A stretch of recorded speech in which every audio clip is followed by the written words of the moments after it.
You don't have to betray your values to handle tough conversations. And you don't have to fear conflict to be a heart-centered entrepreneur. In fact, how you handle tension might be the most powerful place your leadership shows up.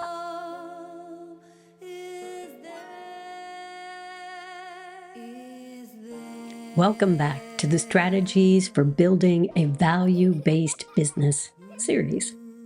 I'm Kathryn Gorham with Purple Door Entrepreneur, guiding you on this journey.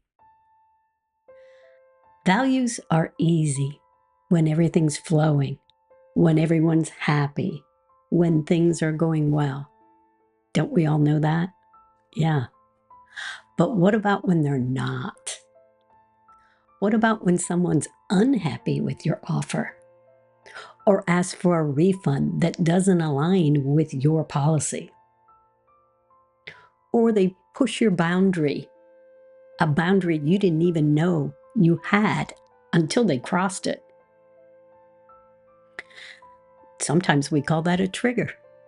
That's where values come from idea to embodiment. That's where it gets real. And that's where a lot of conscious entrepreneurs freeze.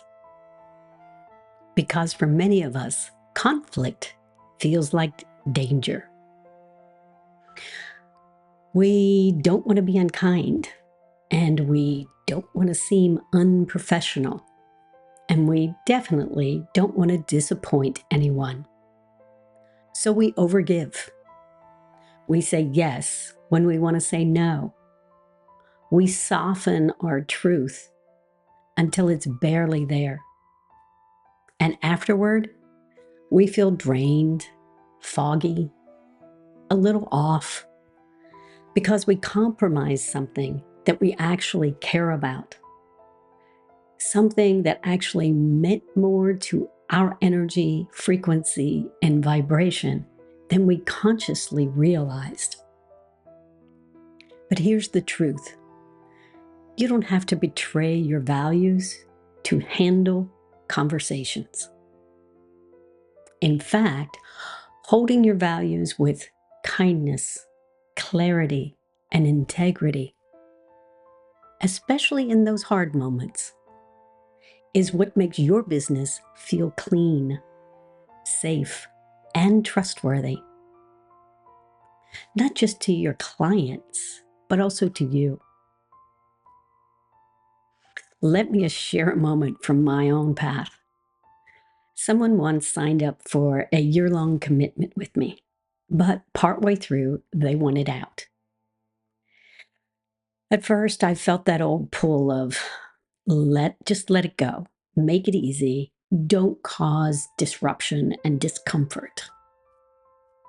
But something in me paused because this whole thing wasn't just about money or the commitment.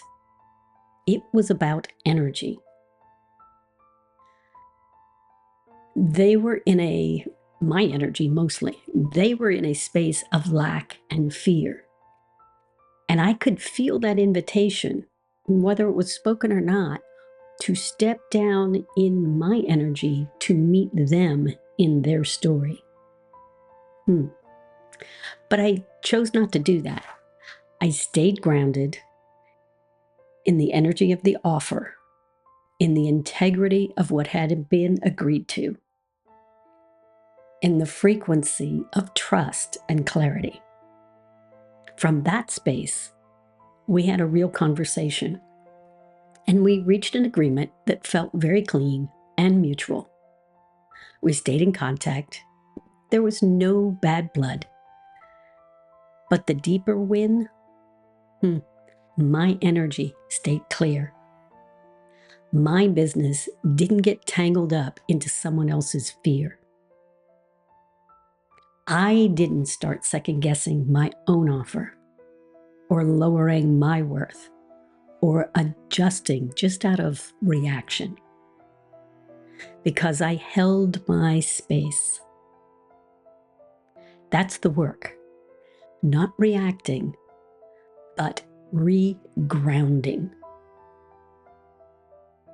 You can feel off when something like that happens, so regrounding is very important. Not bending just to avoid discomfort, but responding from clarity, values, and respect for all involved, including yourself. Your values are not just for branding. They're not just out there as a marketing symbol or logo or saying. They're for the moments like this, when things are hard. They're how you lead, how you decide, and how you honor your self-respect, even when it's not convenient. In the next video, we'll shift from holding boundaries to building legacy, how your values shape that long-term energy of your business, what people remember, and what you stand for. But for now, here's a reflection on today's video. Where in your business are you most likely to overgive or self-abandon? And what value could you stand in more fully, even when it gets uncomfortable? Feel it, name it, drop it in the comments if you feel called. I read every one of them, and I'd love to. This is how integrity becomes a lived experience. How can I help you? I'm Kathryn Gorham.